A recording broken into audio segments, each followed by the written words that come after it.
everybody, and welcome to Storm Reads. And today I am going to talk about some of my anticipated reads for the third quarter. I cannot believe we are already ready for anticipated reads for the third quarter. Just can't believe it. So these are not everything that I want to read. I was very kind of picky about what I put on this list this go around. So hopefully it won't be too long of a video, but I do think I have like 16 books, so I mean, we'll try to go through these really quick and not make too long of a video. So anyway, for July I have Falling by T.J. Newman, and it comes out July 6th. It's from Simon & Schuster Publishing, and it says, "You just boarded a flight to New York. There are 143 other passengers on board. What you don't know is that 30 minutes before the flight, your pilot's family was kidnapped. For his family to live, everyone on your plane must die. The only way for the family will survive is if the pilot follows his orders and crashes the plane. Enjoy your flight." So, needless to say, that's got me like totally curious on how people are going to survive and the pilot's family survive. It sounds super duper good, and yeah, I think it's going to be one of those on the edge of your seat kind of a read, so hopefully it is. And then the next one is from one of my favorite series, and this is Death at the Crystal Palace by Jennifer Ashley. And this is, if I'm right, because I forgot to look, I think it's number 6 in the Cat Holloway series. So, I think. It's from Berkeley, and I don't know if I said, but it comes out July 6th. And it says, while attending an exhibit at the Crystal Palace, young cook Cat Holloway is approached by a woman in distress. Lady Covington is a wealthy widow convinced that her entire family is trying to kill her. Cat feels compelled to help, and she escorts the lady home to discover whether she is delusional or in true danger. It is quickly apparent that the threat is all too real, and Cat promises aid. Her charming, confident Daniel McAdams is busy infiltrating a plot against the crown, and she's worried he will not have time to lend his sleuthing expertise. This might be for the best, as Cat fears her own growing emotional entanglement with Daniel can only lead to disaster. But soon Cat faces a more serious threat when her involvement in both investigations plunges her into peril.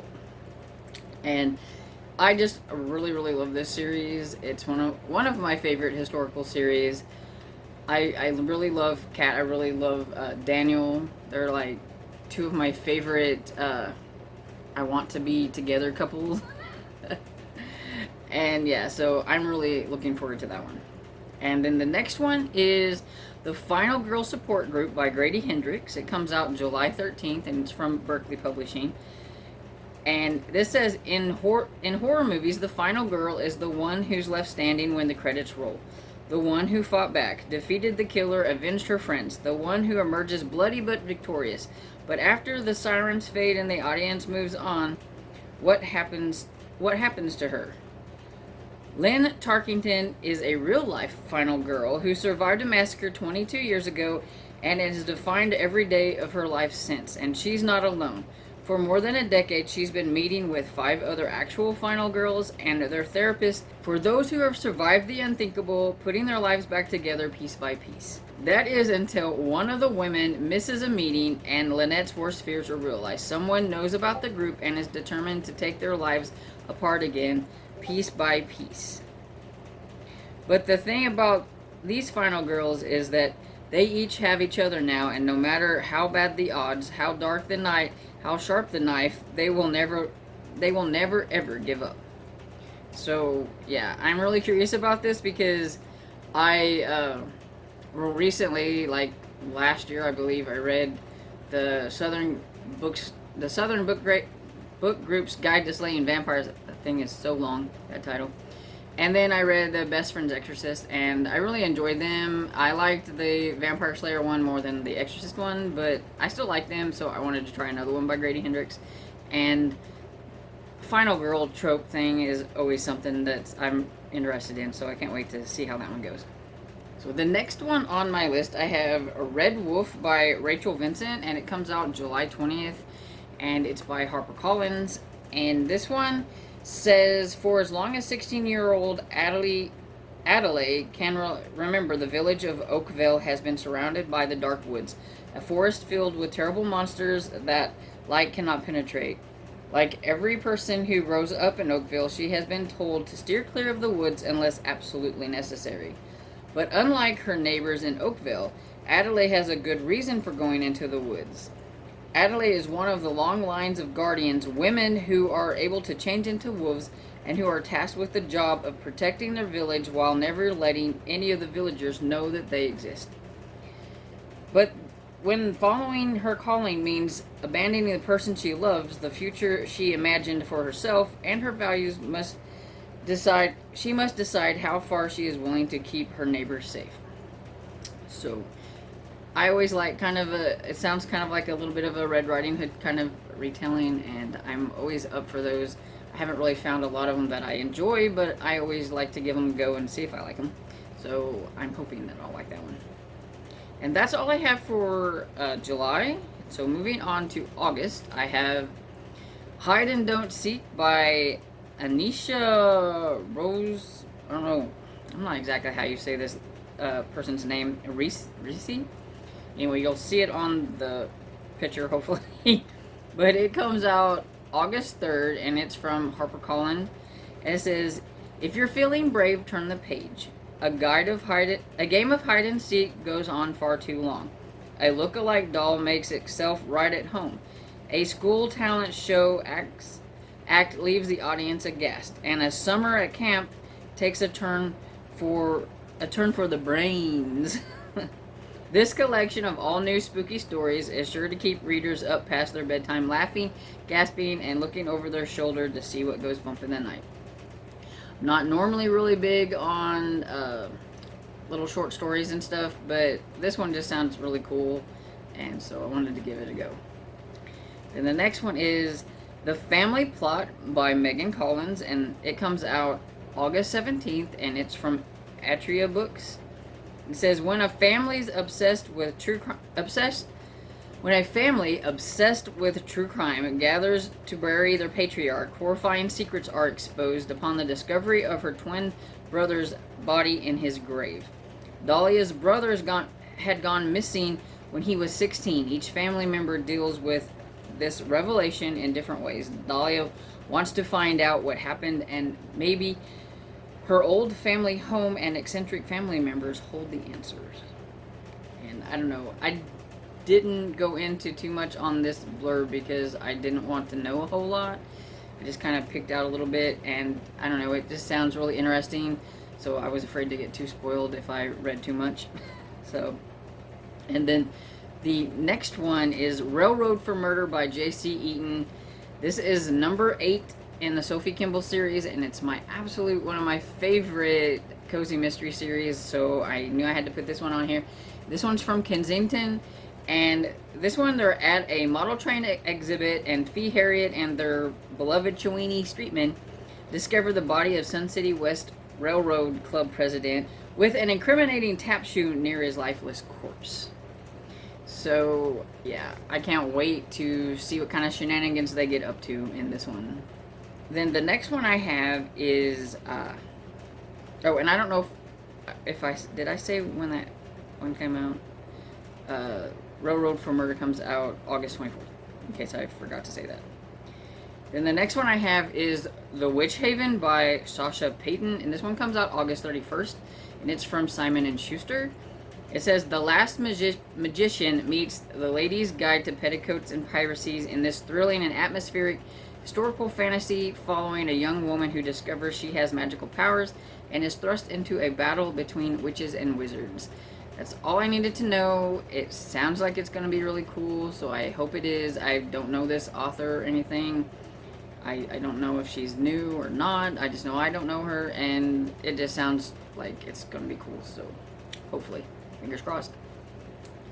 Then the next one I have is The Renegade Reporters by Elisa Brent Wiseman, and it says it comes out in August, but it didn't exactly have a date, so I'm not sure when August this one comes out, but it's from Penguin, and it's middle grade, and it says, Ash and her friends are reporters. They were ready to lead their school's news show. The News at 9, sponsored by Van Ness Media, when an unfortunate incident involving a dancing teacher, an irresponsibly reported story, and a viral video gets them kicked off the crew. So Ash, Maya, and Briley decide to start their own news show, The Underground News. And as soon they stumble onto a big lead. Van Ness Media, the educational company that provides their school software, has been gathering data from all the kids at school. Their drawings, their journals, even their movements are being recorded and cataloged by Van Ness Media. But why? Ash and her friends are determined to learn the truth and report it. And I'm always up for a good, like, middle grade mystery type of book, so I'm hoping that one's going to be good. And so that's all I have for August.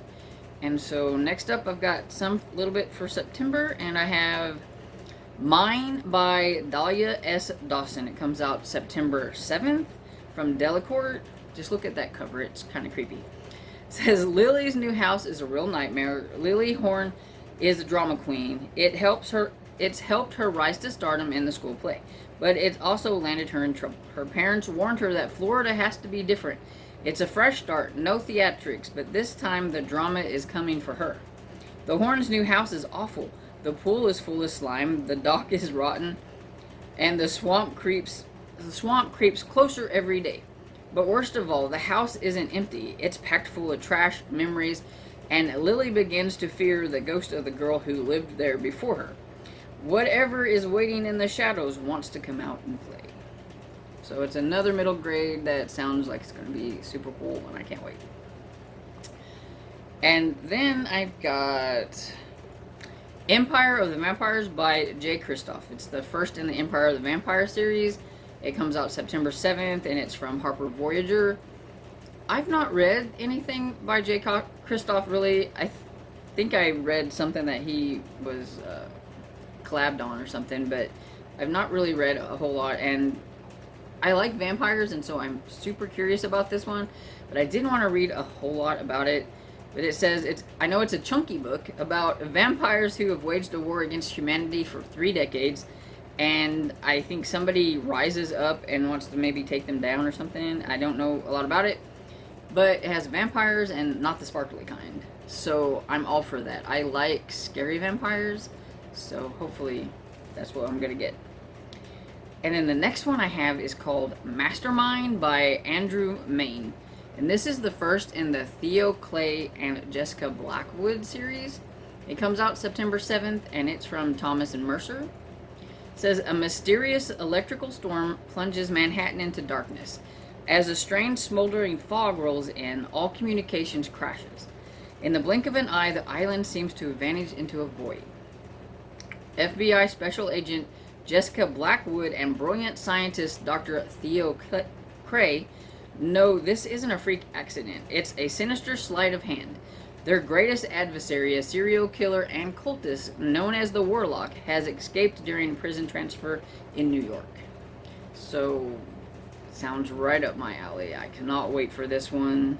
I think probably out of all these, this one is the one I'm anticipating the most. It just really sounds like something that I would enjoy. So, I really got my fingers crossed on this one. Don't let me down. Then the next one I have is another middle grade, and this one is What Lives in the Wood by Lindsay Curie, and it comes out September 14th from Sourcebook Kids. It says, all Jenny Anderson wants for her summer is to relax, but when Jenny's father, a respected restoration expert in Chicago, surprises the family with a month-long trip to Michigan, everything changes. They aren't staying in a hotel like most families would. No, they're staying in a mansion. A 26-room, century-old building surrounded by dense woods, the Woodmore Manor. Locals claim to the surrounding woods are inhabited by mutated creatures that escaped a mad scientist over 100 years ago. Some say campers routinely disappear, never to be seen again. When the creaking floors and the shadowy corners of the mansion seem to take over the life of their own, Jenny uncovers the wildest mystery of all. There are more than one legend roaming. Sagatuck, probably didn't pronounce that right, Michigan, and they definitely aren't after campers. They're after her. So, sounds like another creepy middle grade. I've read a couple of books by Lindsay Curie, and I've enjoyed both of them. I think the one from last year was called Scratch, and that was probably my favorite of the ones that I've read from her. So I have high hopes for this one. And the next one is The Stowaway by James S. Murray and Daniel Wearmouth, and it comes out September 21st, and it's from St. Martin's Press, and it says, 2 years ago, Maria Fontana was the deciding vote of the jury that set alleged serial killer Wyatt Butler free. Now she and her family are enjoying vacation on a 2-week transatlantic cruise. But when passengers are discovered brutally murdered in a similar way that the Butler's ritualistic M.O., the ship goes on a lockdown. Maria, one of the only 12 people in the world with intimate knowledge of the case, faces a perilous ticking clock. Is it a copycat? Or is she trapped on board with a bloodthirsty maniac she chose to set free? I read a book from those two authors either the beginning of the year or last year. I'm starting to lose track of when I think it was the beginning of the year, called Don't Move. And it was pretty cool. Didn't care for the ending, but it was still okay. So I'm really hoping I'm going to enjoy this one. And then the last book I have is Your Guide to Not Getting Murdered in a Quaint English Village by Maureen Johnson and illustrator Jay Cooper. Comes out September 14th from 10 Speed Press, and it says, thinking of a foray into a quaint English village? You'll think twice after reading this tongue-in-cheek illustrated guide to the countless murderous possibilities lurking behind those villages' bucolic facades. So, I love murder mysteries set in England. I love watching TV with murder mysteries set in England. So, I knew that I had to put this one on my list. It's not usually my normal type of read, but it sounds like something that will be super fun to read, and yeah. So, hopefully I like it. And so that's everything I have that I am kind of anticipating and hoping that I'm going to like. Whether I'm able to get to them before they come out or even after they come out, they're on my list. Things that I don't get to, they go on a list, and then I'll try to get to them whenever I can, but I really want to get to these. So we'll see. So if you heard of any of these on your list, if you've got a chance to read any of these early that are on this list and you liked them or didn't like them, please comment below and let me know what you think. If there's any of these that you're anticipating too, we can squee together and anticipate them together and everything. So just let me know, comment down below, and hope you enjoyed this video, and if you did, please give it a thumbs up and subscribe, and I will see you all in the next video. Bye.